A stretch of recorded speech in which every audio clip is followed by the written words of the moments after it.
Hey there, Radiant Family. It's Pastor Manny and Carmela here with our very first Radiant Family moment. And we are so thrilled to be providing some videos for you to help strengthen you and your family. Our goal is to partner with you as you raise passionate followers of Jesus that will impact the world. And today, I am thrilled and excited. We've got an amazing guest to kick this whole thing off, Arlene Pellicane, and she is going to be talking about screen time, which is, well, it's one of those topics that, well, it may not feel comfortable because once we start talking about our kids and screen times, we have to take some reflection and talk about ourselves. Arlene, it's so great to have you. It's so much fun to be together. Thanks so much for having me. So tell us a little bit about your family before we dive into everything else. Yes, so we get it. We are on online school. I have a 16-year-old junior. His name is Ethan. A 14-year-old Noelle. She is in 9th grade. And Lucy is 11, and she's in 6th grade. Wow. And so when it comes to this world and screen time, you are familiar with it, and you've got to have the same battles as everybody else. Yeah, we're like everybody else. We're like in our houses, and Ethan is got the downstairs area, and he's like in his little nook. And then Noelle's upstairs in another room. She's actually in her brother's bedroom, which is funny because her sister is in the bedroom that they share. Nice. And then everybody's at their computer, and then my husband, James, he's a realtor. He's on his computer, and I work from home as an author. I'm on my computer. So it's like we see each other at breakfast, and then it's like, all right, go, and everybody goes to their spot. We meet again for lunch. Well, I love that because what we're going to talk about is a very real thing, and we have to address it. I mean, it is something that we can't run away from, especially post-COVID. This is our new reality. And I think one of the things you said in the book was 3 billion people are under the age of 25 here in the world. And the thing that really differentiates them is the word technology. Talk to us about that. Yes. Yeah, they did a report where Barna asked parents, how difficult is it to parent today? And most people said it's more difficult today because of technology. Because technology, it's part of life, but it's too central in the life of a family. And so when you have a teenager who's maybe spending, 9 hours plus a day on a device, and now you have kids younger and younger on devices, whether before the pandemic, kids under 9, maybe they're spending 2 hours on entertainment. You can only imagine now how many hours they're spending on entertainment. So it's becoming an issue. But don't worry if your child is doing school online right now and you're wondering like, oh my word, is my child going to be addicted because of the online school? The studies have shown online school is a lot different than playing video games, TikTok, social media, watching videos. That's a lot different. Yeah. And you know that because no child is sneaking around in the middle of the night like, let me get to my calculus class because I just want to solve that problem. That is so true. After kids are 100% back to normal and in school, nobody's going to be like, oh, I just need to get to Zoom. I'm going to wake up extra early and get a little bit of Zoom time in. No one's going to have to struggle with that. So breathe easy if you're wondering about the online school, but it's the other stuff. It's the entertaining stuff. That's what you have to think about. And it's giving those kids a break, too, because they're doing all that online school time. And then their break time, they want to play some games. So it's learning to manage that. Yes. I'm really excited to really get into this, and there's skills that you address and how to equip our kids to be productive adults in the society, even with technology.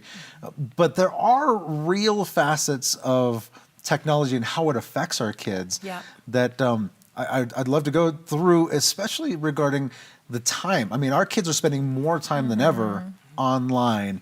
I think the statistics where you had said over 2 hours a day for kids 9 and younger. For teenagers, 7 hours? I mean, what's happening with our kids? That's not school. That's just, online time afterwards. And so you just think of, for the brain, whatever is being wired together, whatever is continually being used, it's just like a muscle. So it's like, okay, I am going to be close-knit to my device versus being close-knit to my family, right? And here we're all about family ministry. And the thing is, you need time together as a family. But now that time that's normally spent maybe having a meal, playing a game, even watching something together, that's even different than everyone being on their own devices. And so we really have to think of what's happening in my child's brain and how are they connecting with their device versus how they're connecting with me as a parent, It's really good. siblings, other friends. Yeah. There's a phrase you use, digital candy versus digital vegetables. Yes. I mean, I love that because it helps us really start to part the waters when it comes to this, because we can make this a blanket statement. And the irony is we're online right now. You're watching this on a device and you can say, well, isn't this a paradox? Like, you're asking us to watch this online, but yet, and you referred to that earlier, but can you dive a little deeper into that whole idea of candy versus vegetables? Totally, because you might feel like, oh, they're such hypocrites. They're like talking about screen time and here we are online talking to each other. And so truly think of screen time, that all screen time is not created equal.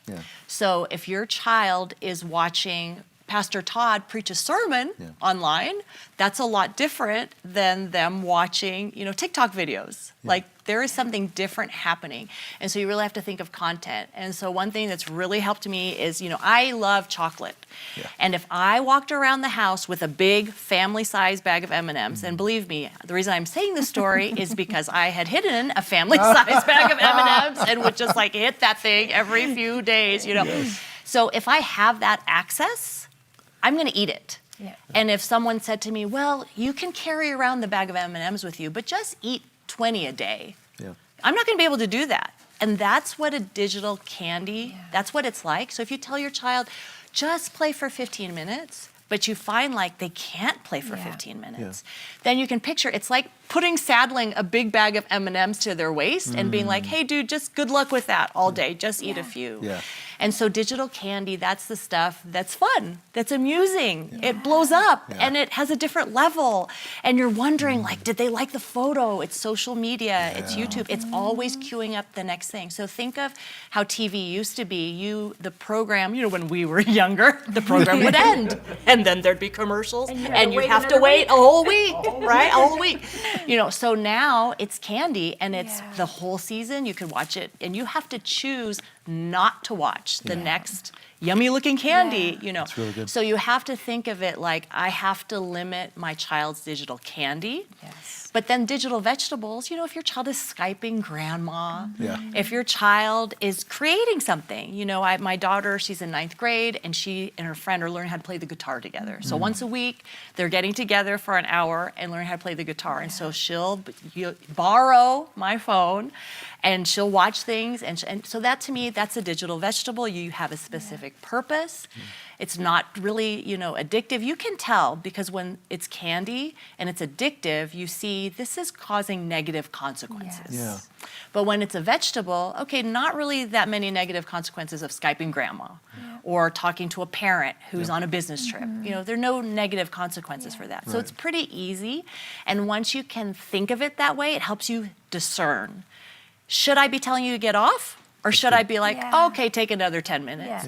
And even with really little kids, you can talk this way with a 3-year-old, a 5-year-old. Is this digital candy? Is this good for your brain? Is this going to make you strong? Is this help you love Jesus? I mean, you can talk in that way. And a child can even say like, oh, that's digital candy. And if you're really bold, your kids, you can give them permission to call you out, to be like, oh, look, daddy's doing work, digital vegetables. Oh, look, daddy's checking his stock, prices for the 10th time today. We may have crossed the line here, calling out that adults. could be Really candy because good. you've That's looked at it really 10 times good. today, daddy. So you have those kinds of conversations in your home, and I think that's really helpful. I love that setup of accountability. It goes both ways. And we're going to talk about that in other segments about that. It starts with us. But there are consequences. I love the candy analogy because we all love candy, but there are consequences to overdoing candy. And there are consequences that are affecting, on a foundational level, I want to have this conversation about the brain. Like, it affects our kids. And some of the things that you shared in the book about how early some of the stuff happens is It's startling. scary. Yeah. Very scary. Yeah, so if you're watching and you have young kids, 5 and younger, then it's your time to be really diligent to say, okay, I need my child to be able to read, to be able to love and feel love, to be connected to people, to have good motor skills. And so especially from birth to age 2, where so much brain activity is happening, doctors want those babies to be talking in real life because they're learning language. And the way they learn language is that they're spoken to. And it's the same thing whether they're 2 or they're 12. I mean, we're still all learning. And the way you learn how to communicate is by being spoken to. And then you respond. But when there's a TV present or a device present, what ends up happening, even if it's just for background noise, is in study after study, the communication, the talking diminishes. Because if there's no screen involved, what are you doing as a parent? You're changing a diaper and you're like, oh, look at you've got the chubby legs, and is that too tight? You know, and that's how we parent, we're talking. But when you say, oh, let me multitask and let me feed the baby and get caught up on the news at the same time, that seems like, oh, I'm multitasking. But what's happening? Now I'm not talking to my baby, and they're not being spoken to, and their language, they're not getting practice. So for children, young children, it's so important. Let them sit in the shopping cart without a screen so they can see like the real apple instead of just the iPad apple, you know. That's super important for brain development. And so you see kids, you know, 40% uptick in ADHD, and you see that because so many kids are not learning language, they're not learning self-control, because what happens in the brain is when you're playing a video game, your body, it's like flooding with dopamine. It's super exciting, a lot of pleasure, like a ride. It's like, wow, so all this dopamine is firing.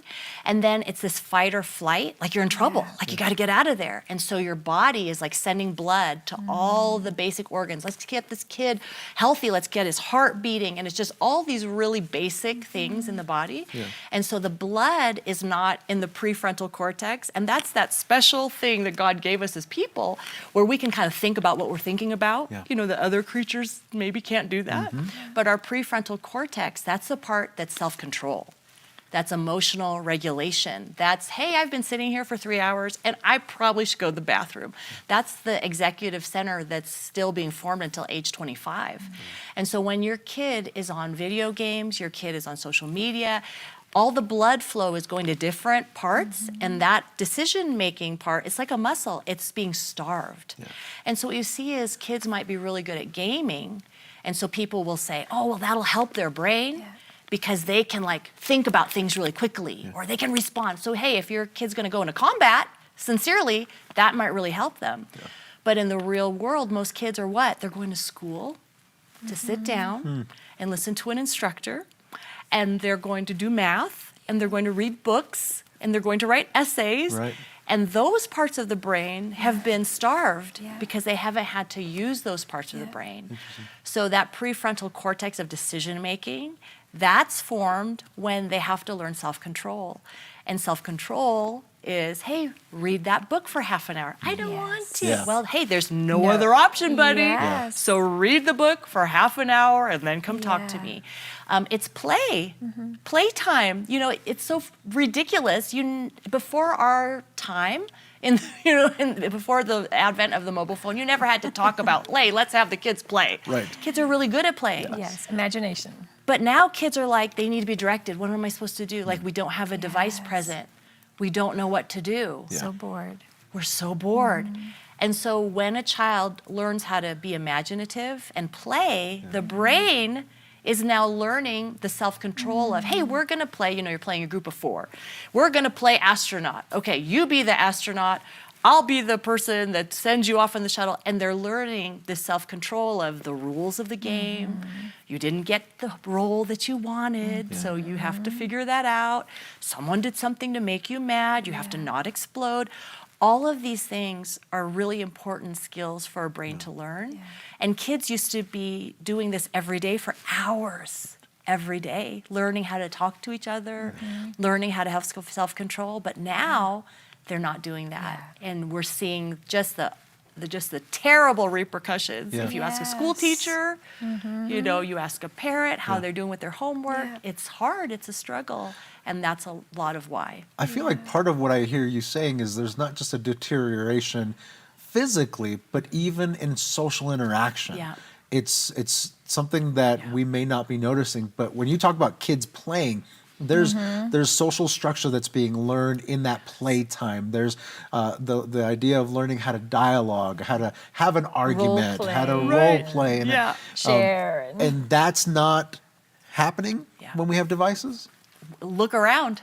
Like, so when kids are on devices, you know, you're interacting with that device, and when you're talking to each other, you're probably talking about what's on the device, you know? And so the old communication has given way to this new communication, and it's not doing the job of the old communication. And that's why you see a lot of kids struggling with anxiety and with depression. You know, anxiety and depression is something that I want to spend some time in a future segment talking about, because it really is affecting our kids. You know, you mentioned the 5 and younger. There's a lot that you address in the book that can be hard to hear. What about for the parent that has a teenager? Yeah. Is it too late? Have they crossed the line and whatever we've got, we've got? It's never too late. Good. And so with technology, you know, it's always easier if your kids are younger. You know, it's the idea that if you do the hard now, what feels hard now, it'll be much easier for you and your children as they grow up. And it's also the inverse is true. If you do, hey, you know, it's much easier to have them. They're safe. They're on their iPad. Let's just do that. If it's easy now, you'll find it's harder later. So the sooner you start, the better, but there's no better time than today, right? Today is the soonest date you've got and we've all got. And so as long as you have a teenager in the home, it's not too late.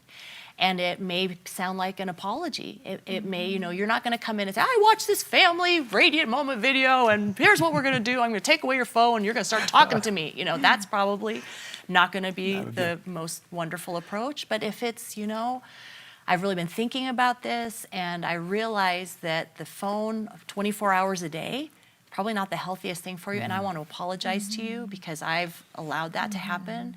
And so let's talk about it. You know, when do you feel good when you use your phone? When do you find it wastes your time? When do you find it kind of depletes you, makes you feel depressed? When do you feel out of control? Like, I'd like to stop, but I don't know how. Have these kinds of conversations and express your concern. I think that's a great way to start. And then I think for teenagers, you know, just talk about from a sleep perspective and just say, you know what, it's really important. I know you may not understand it now, but it's really important for you to get 9 hours of sleep. Like, you will be a much better, happier, healthier human being if you get 9 hours of sleep. So we're going to collect your phone overnight. And no kid's going to be like, you're right. And, you know, one Satan out there might be like, thank you. You know, no one's going to say you're right. You're going to get a big fight. It's going to be awful. It's going to be ugly. But maybe a week later, maybe a month later, maybe a year later, your kid's going to come to you and they're going to say, you know what? That's really helped me. Like, I feel a lot better and I feel healthier now that I'm sleeping. And I want to thank you. And so our job as parents is to kind of assess for my teenager, is this device helping you? And for many teenagers, it's like, wow, that's the linchpin. If we could get that under control, you would feel so much happier and healthier. And I want to help you do that as a parent. And even if you're a senior in high school, it is not too late for me to step in and to try. Yeah, absolutely. You know, this jumps a little bit books, but that Parents Rising, we have to take ownership in this, and we have to be willing not to be best friends with our kids. And this will be tough conversations.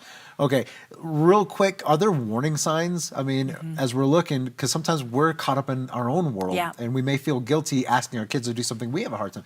But are there warning signs that might help provoke us to go, you know, we have issues? Yes, there are definitely warning signs, and you'll find them listed in the book Screen Kids. But if you see your child, a child that used to be enthusiastic about art or biking or something, you know, a hobby, and then now you're saying, hey, let's go biking. And they're like, I'd rather play games, or I'm going to be on social media. Then you know, like, okay, this is a problem. If you see, you know, hygiene slipping, that you're like, okay, you used to kind of look clean, and you don't look that clean anymore. If you see their grades slipping, they used to care, they used to try, and you see this is not happening. They're moody, they're irritable. They're only happy when they're with their device. These are all warning signs.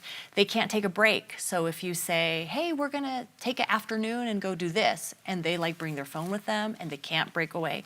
If you say, we're gonna do like a digital Sabbath, we're gonna go 6 hours without any screens, and they can't do it, then you know, okay, there's a problem. So there are things like this that you can be looking for. And with gaming, especially with video gaming, you can ask the question, you know, are they casual? Which means, hey, my kid can play for 20 minutes, walk away, no big deal. And then they might not ask for several days and then be like, hey, you want to play this game? Sure. Like there are kids who can game and it's not a problem at all. The at-risk gamer is like, oh, I played today, and they're asking, hey, can I play a little bit more? Can I play a little bit more? And then you realize they used to ask like every other day to play the game, but now they're asking every single day, can I play the game? Then you think, okay, we're kind of starting to push a line. And then your addicted person is like, when you say, hey, it's time for dinner, and they're like, I'm good, or I'll be there in a minute, and they're playing their game. Like it's disrupting what they should be doing. Then you know, okay, this is a problem. And so you can ask yourselves these questions and be honest. You know, this isn't a judgment or a shame thing. We're like, oh, you should be very ashamed if you have a, no. You're just trying to assess like, where is my child and how can I help them and how can I be looking for these warning signs? That's good. Well, thank you so much for sharing. And there is so much. It almost already feels like a fire hose of information. But the good news is that Arlene shared in our weekend service an amazing message that you can refer back to by going to radiantchurch.org and looking at the service online.